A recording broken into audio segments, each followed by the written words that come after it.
aabiga iyo qabku waa dhaqan Soomaalida agteeda dayra ka ah isla jeerkaasna aad loo necab yahay dhammaan dadkii kibirku indha tiray ee intay ismahadiyeen eebbe iyo aadanaba ka sheexi waayey siday doonaana falay gadaal dambe waxaa la arkay iyaga oo taa eersaday maadaama hore loo yidhi darandooriyaaba naasnaasi haddaba cawadan waxaan idinku jalbeebin doonaa oo aynu sugaanta sarkadhaban ku eegi doonaa laba nin oo kibir madax maray isla markaana uu adhaxda ka jabiyey milaygu waa bartamaha qarnigii 19aad waa xilli Soomaalidu gob ahayd sancadaalihii gumeeyeyna aanu ciideeda soo gaadhin dadku waxay u badnaayeen xagga miyiga waxaana loo kala sadroonaa hadba sidii loo kala meesi badan yahay faarax cabdulle cumar cali oo af xakame ku magac dheeraa iyo cali cabdulle samakaab jiriil oo isagana duulana loo yaqaanay waxay ahaayeen ilmaadeer colwadeen ah waagaasna ku dhaqnaa inta ka dhexle Sanaag iyo Nugaal godan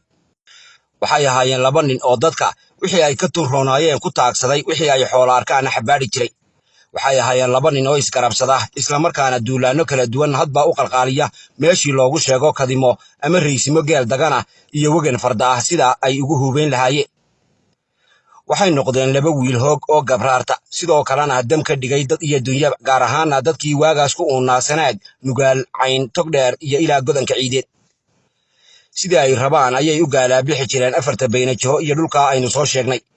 waxa arliga laga waayay cid waabisa ama jud iska tidhaahda sidoo kalena u jilib dhigta duulaanadii iyo dabra weerarkii ay fiid iyo finjirba la labi jireen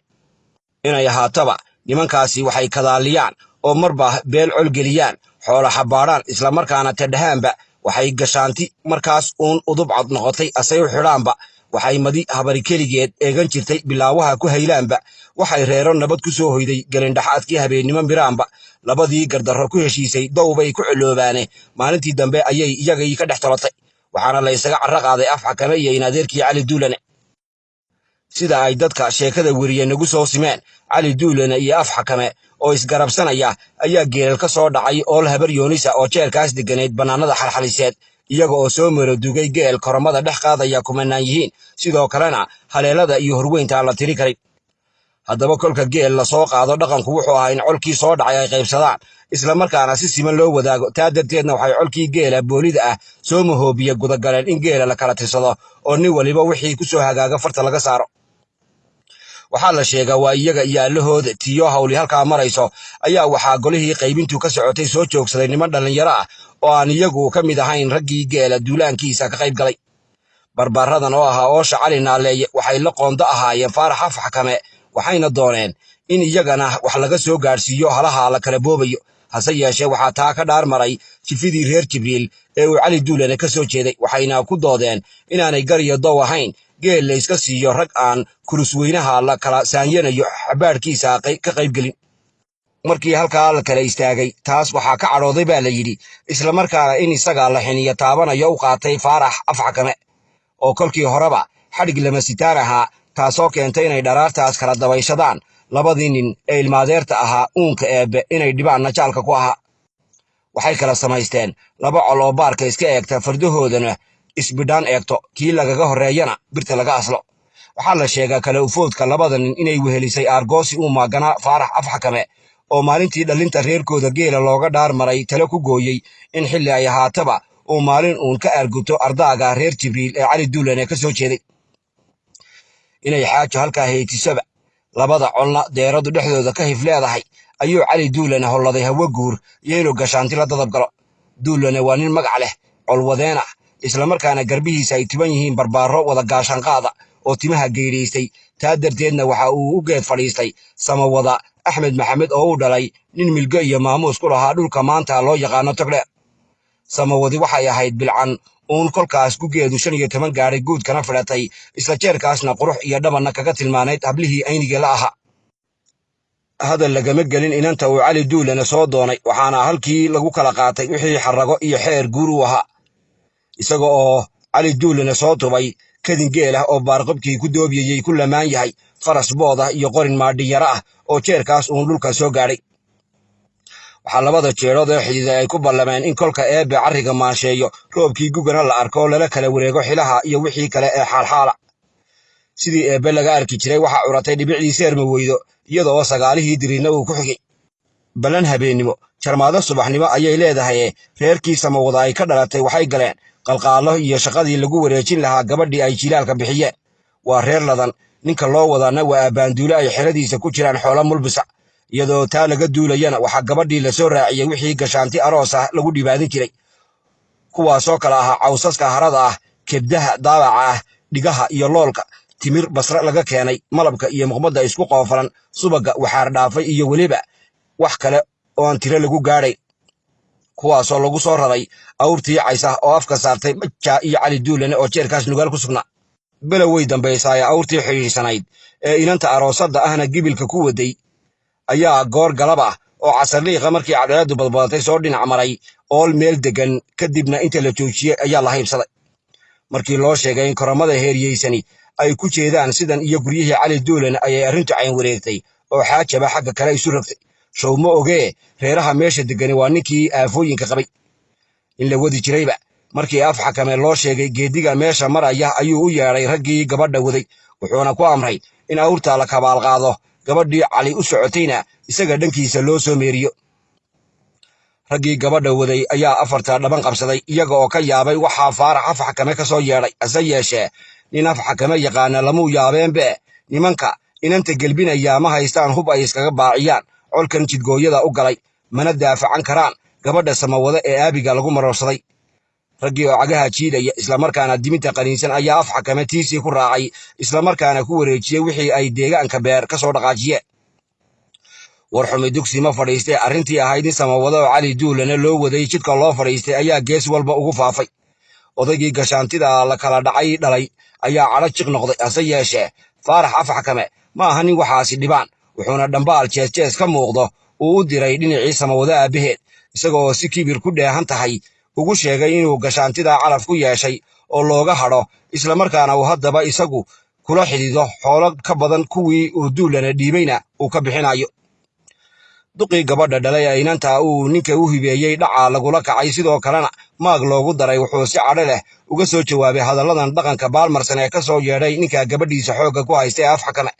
isaga oo u sheegay inuu gabadhaas nin kula xidhiiday kagana xoolo qaatay, taasina aanay ahayn wax suurto gelaya oo nin labaad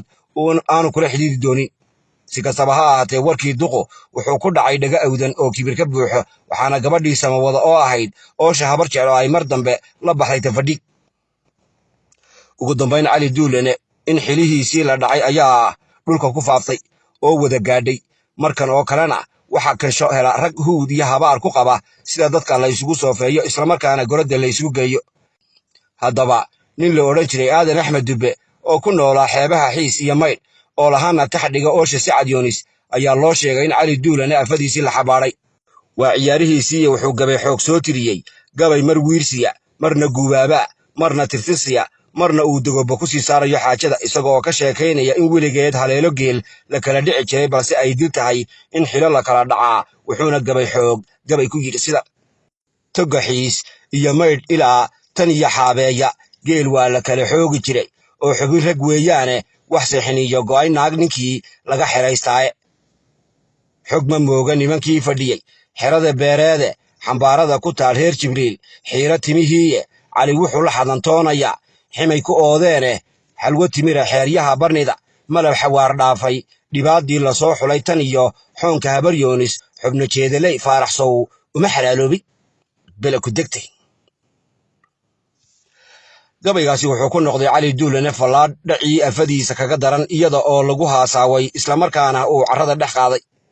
jilibkii uu Cali ka soo jeeday ee Jibriil Naaleeye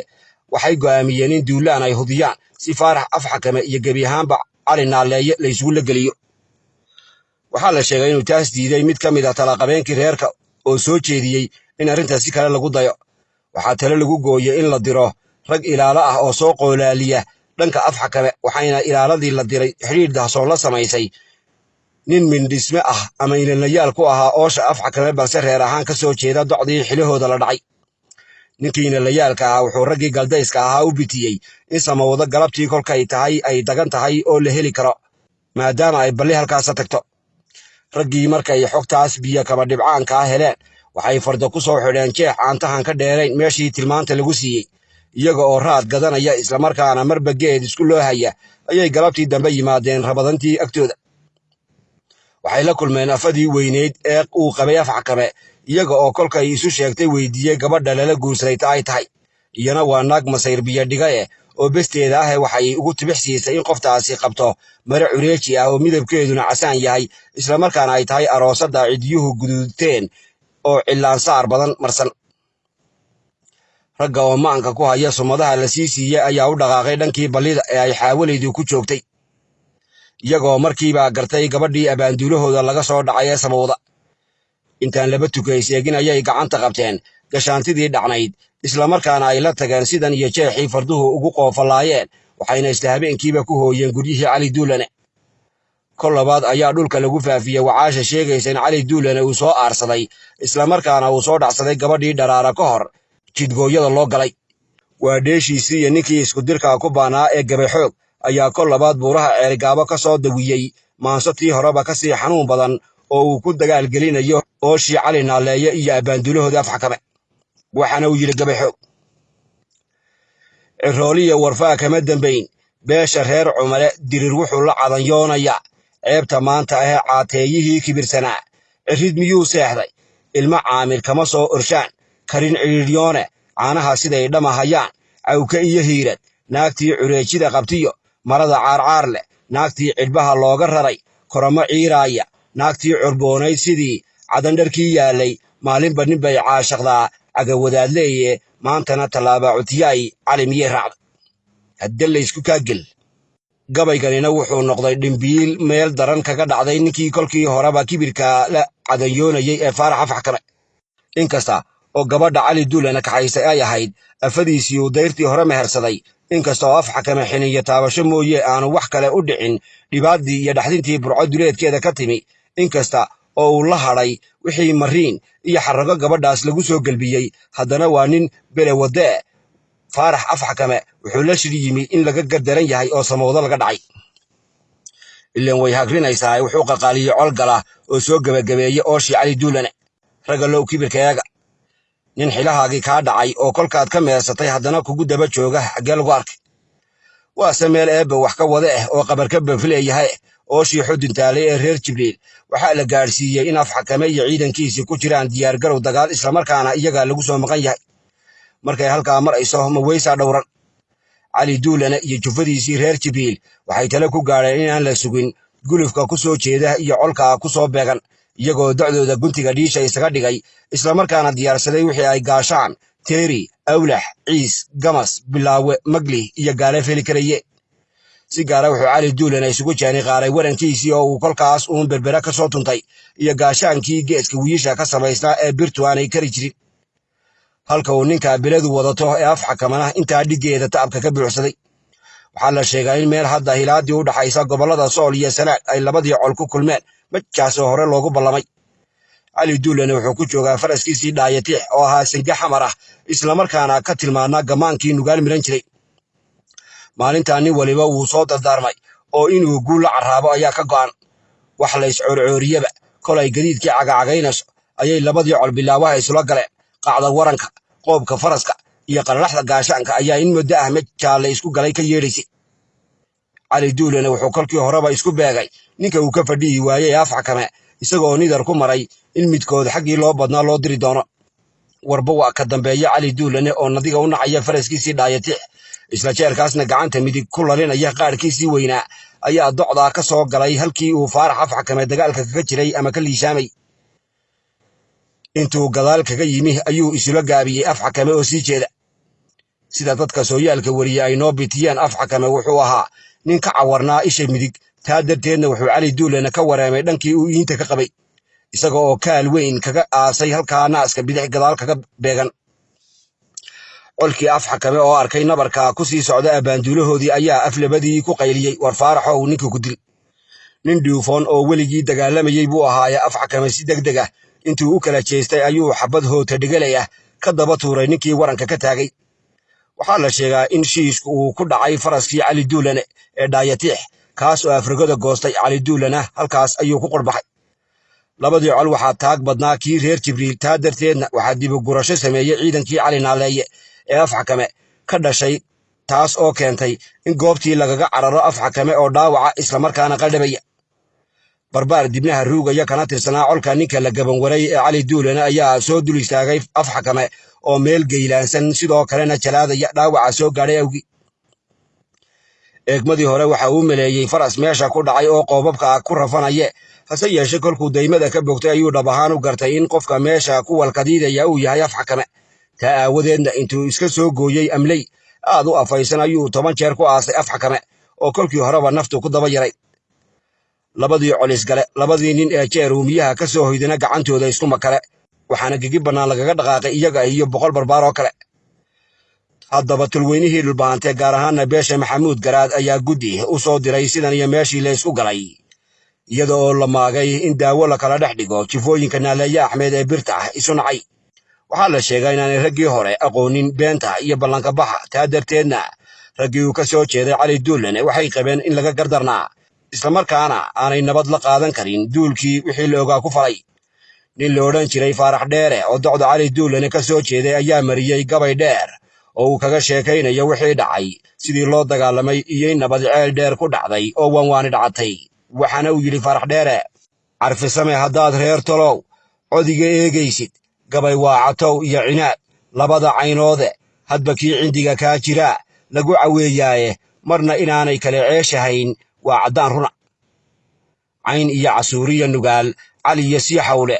cawl iyo isaaqaa fadhiya ceeg iyo aroori casho duuban ceelka goho iyo gubanka cooshiisa cusbiyoodka ciidleyda bohol caraqda daanweyne caynaansho iyo reer ammaan cududda reer daahir warsangeliga cawsanaya ee dega calaha fiintooda cali naaleeyaha caado iyo cawra mala jooga cigallaha majeerteena iyo cali saleebaanno